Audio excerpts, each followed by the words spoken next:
ಸಭಾಪರ್ವದ 12ನೆಯ ಸಂಧಿ. ಸೂಚನೆ.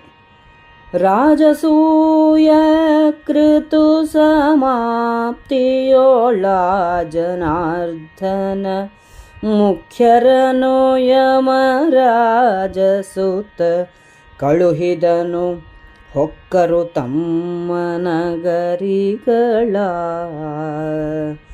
ರಾಜಸೂಯ ಯಾಗವು ಮುಗಿದ ಮೇಲೆ ಧರ್ಮರಾಯನು ಶ್ರೀಕೃಷ್ಣನೇ ಮೊದಲಾದ ಎಲ್ಲರನ್ನೂ ಕಳುಹಿಸಿಕೊಟ್ಟನು. ಅವರು ತಮ್ಮ ನಗರಗಳನ್ನು ಸೇರಿದರು. ಕೇಳು ಜನಮೇ ಜಯಧರಿತ್ರಿಪಾಲ ರಣಗಜ ಭಜದ ಗೋಳಾಗೋಳಿ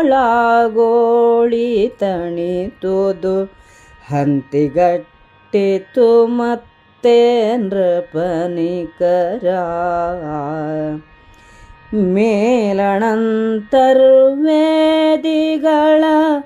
ಮುನಿಪಾಳಿ ಮಂತ್ರಾಹುತಿಗೆ ಕವಿ ಉರಿನಾಲಿಗೆಯ ಲಾವಣಿಗೆ ತಳಿತುದು ಯಜ್ಞ ಕುಂಡದಲ್ಲಿ. ತಳಿತು ತಿವಿದಾಡಿದವು ಮುರಿದೊಡಗಲಸಿದವು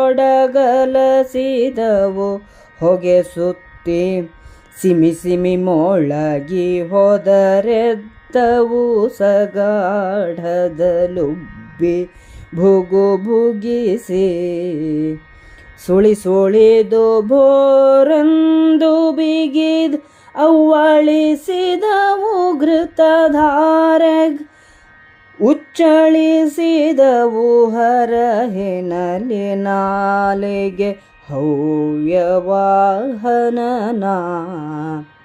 ಶ್ರುತಿ ವಿಧಾನದ ವಿಮಳ ಪೂರ್ಣಾಹುತಿಯ ಪಾರಾಯಣದ ನಿಗಮ ಪ್ರತತಿಗಳ ಪರಿಪೂತ ಪರಿಮಳಮಯ ದಿಶಾವಳಿಯ. ಕೃತು ಸಮಾಪ್ತಿಯ ಲವಭೃತದ ಭೂಪತಿಯ ವಿಮಳ ಸ್ನಾನ ಪುಣ್ಯೋಚಿತದ ಲೋಕುಳಿಯಾಡಿದಣಿದುದು ಲೋಕ ಸುರನರರ. ಅರಸ ಚಿತ್ತವಿಸುಂದು ಲಕ್ಷದ ಧರಣಿಯ ಮರರ ಭೋಜನಾಂತಕ್ಕೆ ಮೊರೆವುದೊಂದೇ ಬಾರಿ ಶಂಖಧ್ವನಿ ಛಡಾಳದಲ್ಲಿ. ಪರುಠವಣೆಯಿದು ರಾಜಸೂಯಾಧ್ವರದ ಮೊದಲವಸಾನ ಪರ್ಯಂತರದೊಳೋರಂದದಲ್ಲಿ ಹಗಲಿರುಳುದಿತನ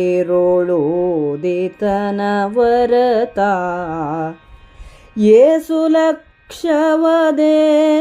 ಕೋಟಿಯದೇಸು ನಿರ್ಬುಧವೇಸು ಖರುವವದೇಸು ಪದ್ಮದ್ವಿಜರ ಗಣನೆಯ ಅರಿವರಾರದನು. ಏಸು ಭಕ್ಷೋದನದ ಪರ್ವತ ರಾಶಿದಧಿಘೃತ ದುಗ್ಧ ಮಧು ವಾರಾಸಿಯೊಡ್ಡಣೆ ಮೆರೆದುದಿಂದ್ರ ಪ್ರಸ್ಥ ನಗರಿಯಲಿ. ಜನಮೇಜಯ ರಾಜನೇ ಕೇಳು, ಯುದ್ಧದ ಆರ್ಭಟವು ತಣ್ಣಗಾಯಿತು. ರಾಜರೆಲ್ಲರೂ ಮತ್ತೆ ಸಾಲಾಗಿ ಯಜ್ಞಭವನದಲ್ಲಿ ಕುಳಿತರು. ಅಂತರ್ವೇದಿಗಳಲ್ಲಿದ್ದ ಋಷಿಗಳು ಮಂತ್ರಪೂರ್ವಕವಾಗಿ ಕೊಟ್ಟ ಆಹುತಿಗಳಿಂದ ಯಜ್ಞಕುಂಡದಲ್ಲಿ ಅಗ್ನಿಜ್ವಾಲೆಗಳು ಮೇಲೆದ್ದವು. ಹೋಮಕುಂಡದಲ್ಲಿ ಯಜ್ಞೇಶ್ವರನ ಜ್ವಾಲೆಗಳು ಒಂದನ್ನೊಂದು ಕೂಡಿದವು, ತಿರುಗಿ ಬೇರೆ ಬೇರೆ ಚಾಚಿದವು. ಹವಿಸ್ಸನ್ನು ಪಚನ ಮಾಡಲು ಸಿಮಿ ಸಿಮಿ ಎಂದು ಸದ್ದು ಮಾಡಿ ಮೇಲೆದ್ದವು. ಭುಗಿ ಭುಗಿಸಿ ಬೋರೆಂದು ಸದ್ದು ಮಾಡಿದವು. ಆದ್ಯಾಹುತಿಯನ್ನು ಹಾಕಿದಾಗ ಮೇಲೆದ್ದವು. ವೇದೋಕ್ತ ವಿಧಾನದಂತೆ ಪೂರ್ಣಾಹುತಿಯನ್ನು ಕೊಟ್ಟರು. ವೇದಮಂತ್ರಗಳು ಹವಿಸ್ಸಿನ ಸುವಾಸನೆಗಳಿಂದ ದಿಕ್ಕುಗಳು ಸುಗಂಧದಿಂದ ತುಂಬಿದವು. ಯಜ್ಞ ಸಮಾಪ್ತಿಯ ನಂತರ ಅವಭೃತ ಸ್ನಾನವಾಯಿತು.